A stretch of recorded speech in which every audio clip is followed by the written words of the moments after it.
আমি এইভাবে বাইরে কারোর ব্যক্তিগত যা যা বলার বলবো না। আমি গতকালও পোস্ট করেছিলাম, আমি আজ আপনাদের সামনেই বলছি, আমি মমতা বন্দ্যোপাধ্যায়ের সঙ্গে থাকবো। কিন্তু পার্টির ভুল হতে পারে কোথাও, কিন্তু ভুলের যদি রিপিটেশন হতে থাকে তাহলে কিন্তু সেটা ঠিক নয়। ভুল এক জিনিস, ভুল লোক বাছা এক জিনিস, কিন্তু ভুলের রিপিটেশন যদি হতে থাকে তাহলে এই ধরনের পরিণতি হবে। মমতা বন্দ্যোপাধ্যায়কে কারা বোঝাচ্ছেন, কারা কি বোঝাচ্ছেন, কি ফিডব্যাক দিচ্ছেন, সব ঠিক আছে সব ঠিক আছে হয় নাকি এভাবে? আমরা তো যখন যে বিষয়ে সাবধানতা দেওয়ার চেষ্টা করেছি, আমার তো অল টাইম রেকর্ড, বারবার বারবার সাসপেন্ড, বারবার সাসপেন্ড।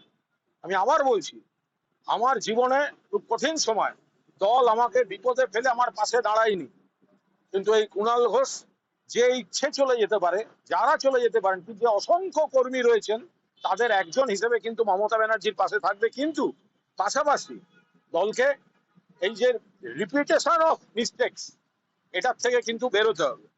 বলছি কতটা ব্যর্থতা আপনার দলের যে মমতা বন্দ্যোপাধ্যায় অভিষেক বন্দ্যোপাধ্যায় যখন দিল্লিতে, তখন আপনার দলের ব্যর্থতা শুধু নয়, এটা লজ্জা। ব্যর্থতা নয়, এটা লজ্জা যে নেত্রীর লড়াইটাকে কিভাবে খাটো করা হচ্ছে। এই মমতা বন্দ্যোপাধ্যায় সিম্বলে যারা জিতেছেন, মমতা বন্দ্যোপাধ্যায় দলে যারা জিতেছেন, মমতা বন্দ্যোপাধ্যায়ের সঙ্গে ছবি তুলতেন যারা, হ্যাংলার মতো তুলেছেন অনেকে, তারা আজকে মমতাদি দিল্লিতে, একবার মনে হলো না একটা ব্যক্তিগত কৃতজ্ঞতা বোধ বলে কিছু থাকে? তারা শুভেন্দু অধিকারীর সঙ্গে বৈঠক করেন। এবং তারা রাজ্যের এখনকার মুখ্যমন্ত্রীর সঙ্গে বৈঠক করছেন, তাদের ব্যাপার, আমি কাউকে কোনো ব্যক্তিগত আক্রমণ করতে চাই না। কিন্তু এটা মমতা বন্দ্যোপাধ্যায় শুধু নয়, গোটা দলের পক্ষে একটা লজ্জাজনক পরিস্থিতি। কারা করেছেন, কারা দেখছিলেন দল? হয় নাকি কখনো ফ্যান ক্লাব, সচিবের ফ্যান ক্লাব, ফ্যান ক্লাবের ফ্যান ক্লাব, ফ্যানের ফ্যানের ফ্যান ক্লাব, আর ওই ভিডিও দিয়ে বস বস বস ইয়ার কি হচ্ছে, এই গোটা রেজাল্টটা হচ্ছে তার পরিণতি। দেখুন, কে কার সঙ্গে কথা বলবেন এই বিষয়ে তো কোনো মন্তব্য করতে পারি না। ফিরহাদ হাকিম মমতা বন্দ্যোপাধ্যায়ের দীর্ঘদিনের সৈনিক, প্রাক্তন পুরপিতা, প্রাক্তন মেয়র ইন কাউন্সিল, প্রাক্তন মেয়র, প্রাক্তন বিধায়ক, প্রাক্তন মানে এখনো বিধায়ক, প্রাক্তন মন্ত্রী, মানে এখনো বিধায়ক, নিশ্চিতভাবে বিধায়ক, প্রাক্তন মন্ত্রী এবং সংগঠনের অন্যতম গুরুত্বপূর্ণ নেতা। তিনি যদি কারুর সঙ্গে কোনো কথা বলে থাকেন, কি কি কথা বলেছেন সেটা না জেনে আমি কোনো মন্তব্য করব না। তবে তারপরে বেরিয়ে ফিরহাদ হাকিমের আমার সঙ্গে দেখা হয়, বেশ কিছু কথা হয়, আমি তার উপর দাঁড়িয়ে কোনো মন্তব্য করবো না।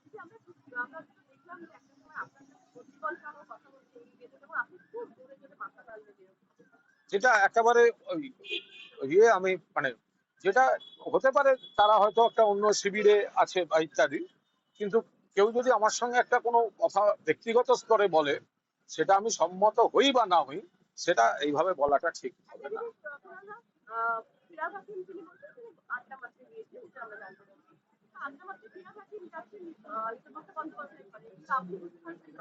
না, তার কারণ আমার মনে হয়েছে যেভাবে বিরোধী দলনেতার পদটি এবং ঘরটি অনৈতিকভাবে স্পিকার একটি কয়েকজনকে দিয়েছেন, তো সেটা আমার মনে হয়েছে যতক্ষণ না আমার দলের কোনো সিগন্যাল পাচ্ছি ততক্ষণ আমি ওই ঘরে বসবো না। কেউ না থাকলেও আমি একা আসবো, একা বসবো, আমি লবিতে গরমের মধ্যে বসে থাকবো, আমার কোনো সমস্যা নেই। কিন্তু অনৈতিকভাবে যেটা দেয়া হয়েছে, আমি এসির হাওয়া খাওয়ার জন্য সেই ঘরে আমি বসবো না। কিন্তু ফিরহাদ হাকিম তিনি তো মানে মমতা বন্দ্যোপাধ্যায়ের প্রবল আস্থাভাজন, তিনি তো আমি আবার বলছি, মমতা বন্দ্যোপাধ্যায়ের প্রবল আস্থাভাজন, তৃণমূল কংগ্রেসের পুরনো নেতা, মমতা বন্দ্যোপাধ্যায়ের পুরনো সৈনিক, তিনি পুরপিতা, তিনি মেয়র ছিলেন, তিনি এমআইসি ছিলেন, তিনি গুরুত্বপূর্ণ মন্ত্রী ছিলেন, এখনো বিধায়ক। তিনি কেন গিয়েছেন, কি কি কথা হয়েছে আমি জানি না। বেরিয়ে আসার পর আমার সঙ্গে কিছু কথা হয়েছে, সেটাও আমি বলবো না। ফলে ফিরহাদ হাকিম সংক্রান্ত কোনো প্রশ্নের আমি আজকে উত্তর দিচ্ছি না। অভিষেক বন্দ্যোপাধ্যায়েরও ঘনিষ্ঠ একজন, মানে শামীম আহমেদ, তিনি পর্যন্ত আজকে দেখা গেল আগে সই করেন। কোথাও কি আপনাদের সংখ্যা কমছে? দেখুন, সংখ্যা কমের সংখ্যা কম বেশি তার কোনো এই সংখ্যা দিয়ে বিচার করছি না, একেবারেই সংখ্যা দিয়ে বিচার করছি না। আমি আবার বলছি, তৃণমূল কংগ্রেসের দলের তরফে প্রতীকে মমতা বন্দ্যোপাধ্যায়ের প্রার্থী হিসেবে 1 মাস হয়েছে এই বিধানসভায় এসছি। এখনই কোনো শিবির বদল বা অন্য কিছু এত বড় বিশ্বাসঘাতকতা করতে পারবো না।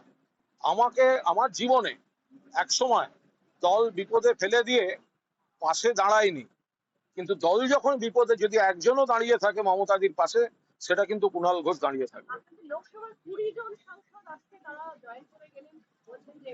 লোকসভায় যদি এতজন সাংসদ ওদিক ওদিক গিয়ে থাকেন, তাহলে সেটা যারা এই জাতীয় স্তরের পলিটিক্সটা দেখতেন তাদের এগুলো খতিয়ে দেখা উচিত, তাদের ব্যাখ্যা দেওয়া উচিত। এটা তো এর ওর ঘাড়ে দায় চাপিয়ে হবে না, শুধু যেন বিজেপির ঘাড়ে দায় চাপানো না হয়। আমি আবার শেষ করি, এটা যেন বিজেপি ধরে নিচ্ছি এই দল ভাঙানোর পেছনে আছে, ধরে নিচ্ছি পুলিশ প্রশাসনকে দিয়ে চাপ সৃষ্টি করা হচ্ছে, আমি তারপরেও বিজেপিকে পুরো দোষ দেব না। একদা ওরা যোগদান মেলা করে আমাদের থেকে অনেক ভাঙিয়েছে, আমরাও ওদের থেকে অনেক ভাঙিয়েছি। আমি যদি তর্কের খাতিরেও ধরে নিই ওরাই রাষ্ট্রশক্তির অপব্যবহার করে ভাঙাচ্ছে, এজেন্সি নামিয়ে ইত্যাদি করে ভাঙাচ্ছে।